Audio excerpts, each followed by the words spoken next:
कभी ना कभी तो हम सब बीमार पड़ते ही हैं, है ना? सर्दी जुकाम हो या कोई बड़ी बीमारी, ये हमारी जिंदगी का हिस्सा सा है। पर कभी सोचा है कि ऐसा होता क्यों है? सवाल बहुत सीधा सा लगता है, लेकिन इसके जवाब दुनिया भर में अलग अलग तरीकों से दिए गए हैं। तो आज हम इन्हीं अलग अलग नजरियों को समझने की कोशिश करेंगे। तो सवाल यही है, हम बीमार पड़ते क्यों हैं? ये एक ऐसा सवाल है जिसका जवाब साइंस, फिलॉसफी और हमारी परंपराओं सबने अपने अपने तरीके से खोजने की कोशिश की है। और कमाल की बात यह है कि हर किसी का जो देखने का नजरिया है वो ही बिल्कुल अलग है। हर मेडिकल सिस्टम की अपनी ही एक कहानी है कि बीमारी आखिर शुरू कहाँ से होती है। ये सिर्फ इलाज के तरीकों का फर्क नहीं है, बल्कि बीमारी की जड़ को देखने के नजरिए का फर्क है। अब जरा इस टेबल पर नजर डालिए। ये हमें बताता है कि जो मुख्य धारा की दवा है यानी एलोपैथी, वो बाहरी कारणों जैसे कि इन्फेक्शन या शरीर में किसी चीज की कमी को वजह मानती है। वहीं आयुर्वेद शरीर की अपनी 3 ऊर्जाओं यानी दोष के बिगड़े हुए बैलेंस पर फोकस करता है। होम्योपैथी एक वाइटल फोर्स या जीवनी शक्ति की कमी को कारण बताती है, जबकि नेचुरोपैथी का मानना है कि गलत लाइफस्टाइल से शरीर में जो जहरीले पदार्थ जमा हो जाते हैं, बीमारी की जड़ वही है। देखिए कितने अलग अलग स्टार्टिंग पॉइंट्स हैं। और हाँ, जब हम आयुर्वेद की बात करते हैं तो ये दोष शब्द बार बार आता है। ये मूल रूप से 3 तरह की एनर्जी मानी जाती हैं, वात, पित्त और कफ, जिनका बैलेंस में रहना ही अच्छी सेहत की निशानी है।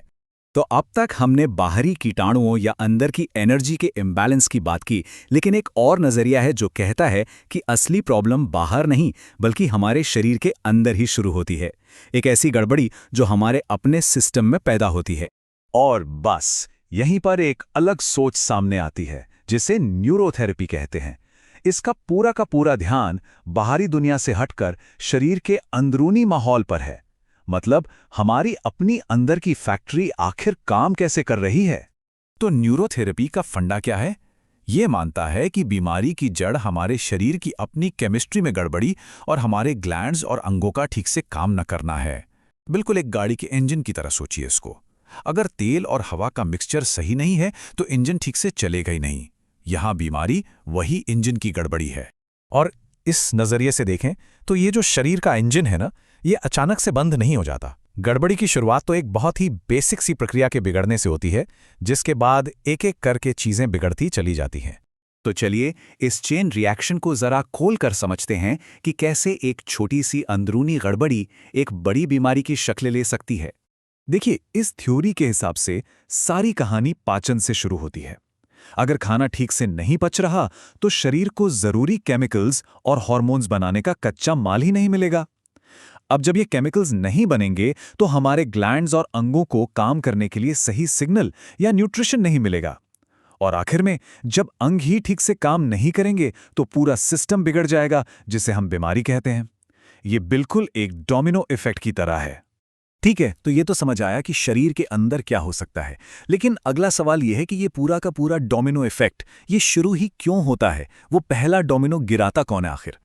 ये थ्योरी कुछ खास वजहों पर उंगली रखती है, जैसे हमारे ग्लैंड्स का या तो बहुत ज्यादा या फिर बहुत कम काम करना, या फिर किडनी का शरीर में एसिड और एल्कली के नाजुक से बैलेंस को बनाए रखने में फेल हो जाना। कभी कभी ये एक सप्लाई चेन की प्रॉब्लम हो सकती है, जैसे किसी अंग तक खून का सही मात्रा में ना पहुंचना, या फिर एक कम्युनिकेशन गैप जहां दिमाग से सही सिग्नल शरीर के दूसरे हिस्सों तक नहीं पहुंच पा रहे हैं। और जब इन सारी अंदरूनी गड़बड़ियों की जड़ को खोजा जाते हैं ना, तो ये नज़रिया एक ही चीज़ पर आकर रुकता है जिसे हम सब जानते हैं और महसूस भी करते हैं। हमारी आज की भाग दौड़ वाली जिंदगी, लगातार बना रहने वाला स्ट्रेस, हमारा खानपान, सोने जागने का कोई तय समय ना होना। इस विचार के अनुसार ये सिर्फ बुरी आदतें नहीं हैं, ये शरीर की उस प्राकृतिक घड़ी को लगातार डिस्टर्ब करती हैं जो हमारे अंदरूनी सिस्टम को बैलेंस में रखती हैं। और यही डिस्टर्बेंस उस चेन रिएक्शन को शुरू करने का सबसे बड़ा कारण माना जाता है। तो अगर समस्या की जड़ शरीर के अंदरूनी बैलेंस और हमारी लाइफस्टाइल में है, तो जाहिर सी बात है कि सेहत को देखने का नजरिया भी बदलना होगा। ये सिर्फ लक्षणों को दबाने से कहीं आगे की बात है। यहाँ 2 बिल्कुल अलग सोच हैं। एक अप्रोच है लक्षणों पर काम करना, मतलब बुखार है तो उसे उतार दो, दर्द है तो उसे कम कर दो।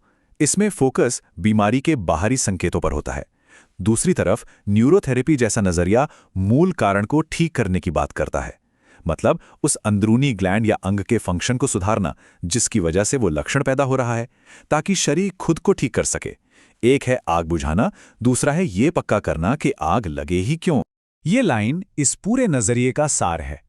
लक्ष्य सिर्फ बीमारी से लड़ना नहीं, बल्कि ग्रंथि के कार्य को ठीक करना है। फोकस दुश्मन से लड़ने पर नहीं, बल्कि अपने ही घर को मजबूत करने पर है। तो अंत में ये नजरिया हमें बताता है कि असली सेहत किसी बाहरी चीज से नहीं, बल्कि हमारे शरीर के अंदरूनी बैलेंस और तालमेल को फिर से पटरी पर लाने से आती है।